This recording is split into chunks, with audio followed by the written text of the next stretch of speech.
பிரியமானவர்களே, இயேசு கிறிஸ்துவின் நாமத்தினாலே உங்களை இந்த நாளிலும் கூட வாழ்த்தி ஆசீர்வதிக்கிறேன். இந்த நாளிலும் என் தேவனாய் கர்த்தர் சர்ப்பங்களையும் தேளுகளையும் மிதிக்கிற வல்லமை உங்களுக்கு தருகிறார். விசுவாசிக்கிறவர்கள் இந்த வார்த்தையை கவனமாய் கேளுங்கள். லூக்கா 10ஆம் அதிகாரம் 19வது வசனம்.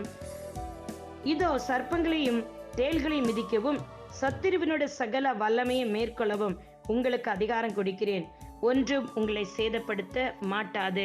இது என் தேவனாய் கர்த்தர் உங்களுக்கு அதிகாரத்தையும் உரிமையும் கொடுக்கிற வேத வசனம். பிரியமானவர்களே, பாருங்கள், இந்த வசனத்துல இயேசு தம் சீடர்களுக்கு இருளின் சக்திகள் மீது, அதாவது அந்தகார சக்திகள் மீது, பிசாசின் வல்லமைகள் மீது, சாத்தானின் வல்லமைகள் மீது, இல்லையா, சூனியத்தின் கட்டுகள் மீது, பிசாசின் வல்லமையினால் கட்டப்பட்டு அநேக ஆண்டுகள் பலவீனத்தினால் கட்டப்பட்டிருக்கிற ஒவ்வொரு பிள்ளைகளையும் விடுவிக்கும்படி இயேசு கிறிஸ்து சீஷர்களுக்கு இந்த அதிகாரத்தையும் வல்லமையும் கொடுக்கிறார். பாருங்கள், பாம்புகள் மற்றும் தேள்களை மிதிக்கும் அந்த அதிகாரம் வல்லமை உங்கள் கால்களுக்கு இன்று தேவனாய் கர்த்தர் கொடுக்கிறார். அது எப்படி கிடைக்கிறது? பரிசுத்தாவின் உங்களுக்குள் வரும்போது பரிசுத்தாவின் உங்களை பலப்படுத்தி, பாருங்கள், இயேசு கிறிஸ்து சிலுவையில் அவர் நமக்காக பலியான பொழுது, அவர் ரத்தம் சிந்தின பொழுது, அவருடைய காலங்கள் சர்ப்பமாகி அந்த சாத்தானை அவர் மிதித்துட்டார். அவர் ஜெயமடித்து விட்டார் என்று சொன்னார். ஜெயமடித்த கிறிஸ்து இயேசு அவருடைய பிள்ளைகளாக அதிகாரம் பெற்றுக்கொண்டவர்கள், உரிமை பெற்றுக்கொண்டவர்கள், அவருடைய வேலையை செய்கிற பிள்ளைகள், அவருடைய ஊழியத்தை, அவருடைய சுவிசேஷத்தை அறிவிக்கிற பிள்ளைகள், கட்டுண்டவர்களை விடுவிக்க செல்கிற பிள்ளைகளுக்கு அவர் இந்த அதிகாரத்தை வல்லமை கொடுக்கிறார். பிரியமானவர்களே, நீங்கள் நேற்றுக்கு வார்த்தை கேட்டிருப்பீர்கள். நீங்கள் மற்றவர்களை மன்னிக்கும் பொழுது உங்களுக்குள் கிறிஸ்துவுக்குள்ள அந்த வல்லமை வருகிறது. அப்படி வல்லமையை பெற்றுக்கொண்ட உங்களை பார்த்துதான் தேவனாய் கர்த்தர் சொல்லுகிறார், உங்க சரீரத்திற்கு விரோதமாக என்ன போராட்டத்தை சத்துரு கொண்டு வைத்திருந்தாலும், நீங்க எப்பேற்பட்ட கட்டுகள் இருந்திருந்தாலும் நீங்களும் உங்களை விடுவித்துக் கொள்ளலாம். மற்றவர்களுக்கு விரோதமாக நிற்கிற சர்ப்பங்களையும் தேளுகளையும், தேள் என்று சொன்னால் கொட்டுகிறது விஷம், பாம்பு கடித்தாலும் விஷம், இல்லையா, பாம்பு கடித்து, இல்லையா, வந்து செத்து போய்விட்டார்கள் என்று சொல்லுகிறோம். எத்தனையோ எனக்கு அனுபவங்கள் இருக்கிறது. நான் ஏதோ ஒரு தேசத்துல ஜெபிப்பேன். இந்திய தேசத்துல நாகர்கோவில் என்று சொல்லுகிற ஒரு இடத்துல ஒரு சகோதரி இருந்தார்கள். பல ஆண்டுகளாக அவர்கள் பயங்கரமான சர்ப்பத்தின் ஆவினால் கட்டப்பட்டு முதுகுவலி தாங்க முடியாமல், வேலைக்கு போனால் கொஞ்ச நேரம் கூட உட்கார முடியாமல் அவள அவதிப்பட்டார்கள். கடைசியில் ஆபரேஷன் செய்ய வேண்டும் என்று சொல்லிவிட்டார்கள். பிரியமானவர்களே, இயேசு கிறிஸ்து நாமத்தில் நான் போன் மூலம் தான் அவர்களுக்கு ஜெபித்தேன். அந்த நேரத்தில் அவர்களுக்கு என் தேவனாய் கர்த்தர் அந்த முதுகுத்தண்டு பகுதியில் இருந்து ஒரு பொல்லாத ஆவி அவர்களை விட்டு வெளியே போகி அடுத்த நாள் கண்களால் பார்த்தார்கள்.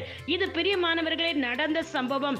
அவர்கள் வீட்டுக்கு முன்பாக ஒரு பெரிய பாம்பு வந்து செத்து கிடந்ததை அவர்கள் பார்த்தார்கள். பிரியமானவர்களே, இதெல்லாம் எனக்குமே ஆச்சரியமாக இருக்கிறது. என் தேவன் விசுவாசத்தோடு வார்த்தைகளை சொல்லி ஜெபிக்கும் போது அவரே அற்புதங்களையும் அதிசயங்கள் செய்யினால் அவர் சொன்ன வார்த்தையை அவர் செய்து முடிப்பார். பிரியமானவர்களே, கிரிய செய்ய வேண்டியது நீங்கள். இன்றைக்கு உங்களை பார்த்து சொல்லுகிறார், இன்றைக்கு உங்களுக்கு அவர் சர்ப்பங்களையும் தேளுகளையும் மிதிக்கிற சகல அதிகாரத்தையும் வல்லமையும் என் தேவனாய் கர்த்தர் உங்களுக்கு தருகிறார்.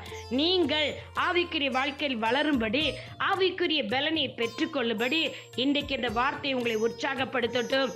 யாரெல்லாம் சோர்ந்து போயிருக்கிறீர்களோ, யாரெல்லாம் ஊழியம் செய்ய முடியாத முடங்கி கிடக்கிறீர்களோ, யாரெல்லாம் சரித்த பலவீனப்பட்டு கட்டப்பட்டு கிடக்கிறீர்களோ, சோர்ந்து போய் முடங்கி கிடக்கிறீர்களோ, இன்றைக்கு என் தேவனாய் கர்த்தர் இந்த வார்த்தை உங்களுக்கு தான் சொல்லுகிறார்.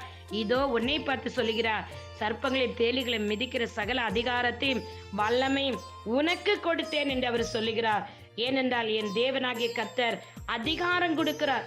அது உன்னை சேதப்படுத்தாது என்று சொல்லிவிட்டார். விசுவாசத்தோட சகலவற்றையும் பாதத்துக்கு கீழ் அதிகாரம் இயேசுவின் நாமத்தினால பலவீனங்களை பார்த்து சரீரத்துக்கு கீழே வா சாத்தான் என்று சொல்லி கால்களால் மிதிங்க.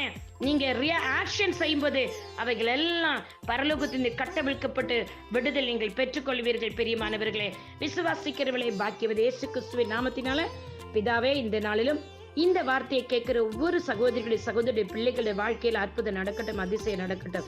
இயேசுவின் நாமத்தில் இவர்கள் இந்த அதிகாரத்தை வல்லமை பெற்றுக்கொள்ளட்டும். இயேசுப்பா, இன்றைக்கு சாட்சிகள் எழும்பட்டும். இயேசு கிறிஸ்து நாமம் மகிமைப்படும்படி இயேசு கிறிஸ்து நாமத்தில் பிதாவே, ஒவ்வொருவரையும் நீர் விடுதலையாக்கும்படி இவர்களுக்காக நான் ஜெபிக்கிறேன். இந்த வார்த்தை இவர்களை கட்டவிழ்க்கட்டும். இயேசுவின் நாமத்தில் பிதாவே, ஆமென். உங்களுடைய சகோதரி evangelist Sheela Rosario. God bless you all. ஆமென், ஆமென், ஆமென்.